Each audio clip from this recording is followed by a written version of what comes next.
Vasishta continued. A thought arising in the Supreme Being is known as individual consciousness.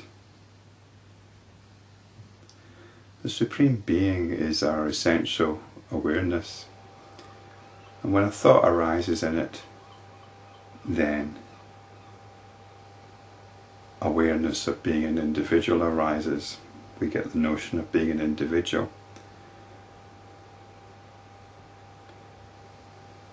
And along with that comes the notion of there being an external world. This is our experience as we grow up, from being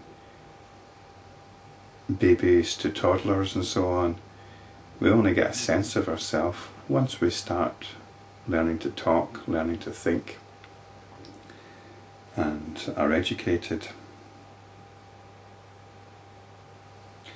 So perhaps Descartes was right when he said, "I think, therefore I am." But this I am is in the purely limited egoistic sense. When this consciousness is free from thought and individuation, there is liberation. So if we let go, well, of all these notions of being an individual, of there being external world, then we get back to our essential underlying awareness. The seed or the sole cause for this world appearance is but the arising of a thought in the infinite consciousness, which gave rise to the limited, finite, individual consciousness. When consciousness thus moved away from its utterly quiescent state and became tainted, as it were, from thought, the thinking faculty arose, and with it the mind thought of the universe. This is rather like the biblical story of Adam and Eve, isn't it? They ate of the fruit of the tree of knowledge, and knowledge is about thinking. And entering into that mode of being, we lose touch with our essential nature. It's not to say that one is right and one is wrong. There's simply different modes. And what's happened is we've got stuck in a particular mode. We don't want to put down this particular mode of thinking, but what we want to be aware of is how trapped we are in that mode. And we need to step back from it and realise the mode of our underlying awareness, which is the Supreme Being. Now, the way we do that is by self-enquiry, by looking into the nature of what we are. But this isn't the approach that's being put in this chapter, so let's read on. O Ram, by the control of the life force, the mind is also restrained. Even as the shadow ceases when the substance is removed, the mind ceases when the life force is restrained. So here we're talking about restraining the mind.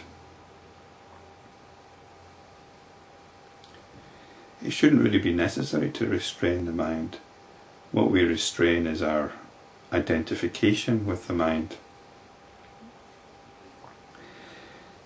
But sometimes the mind, its hold is too strong.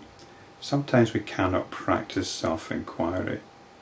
So in these cases, we need to try and do something which will settle the attention. I think that this is what is meant here when it's talking about restraining the life force. It's about allowing the attention to settle.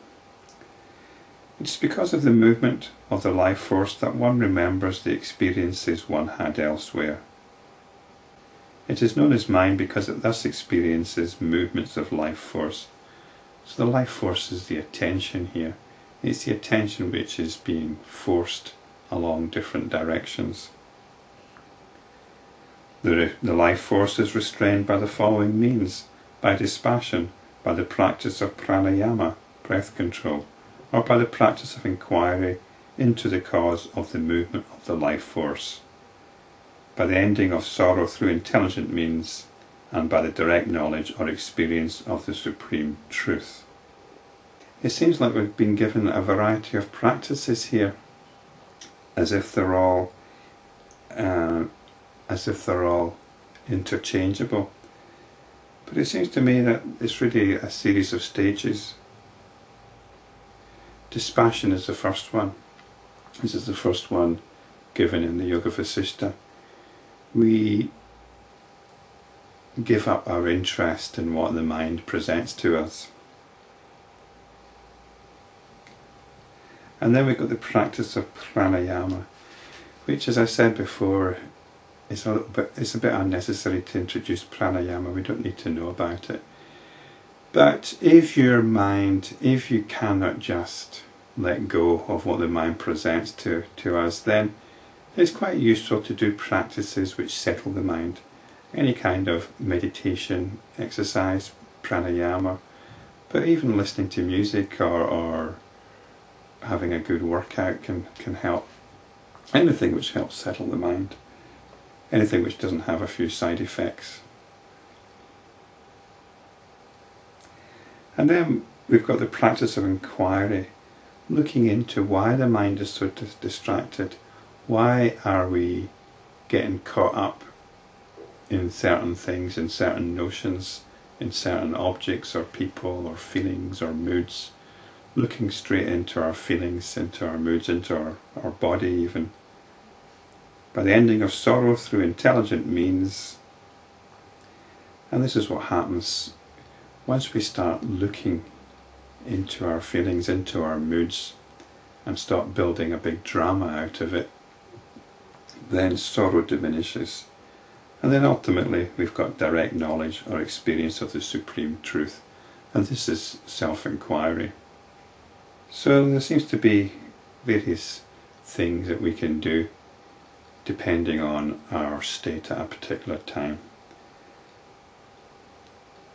I've mentioned a quote from Ramana Maharshi at the beginning of section 6 on occasion, which describes many of the practices, for example, practice of pranayama, repetition of a mantra and so on, as for immature minds.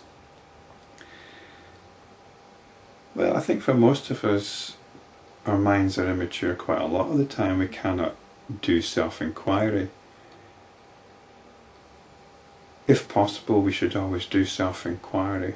But if we can't do self-enquiry, then we can do inquiry. We can try and take a good look at ourselves, or we can do some other practice to help settle the mind. And at some point, we can then do self-enquiry once again.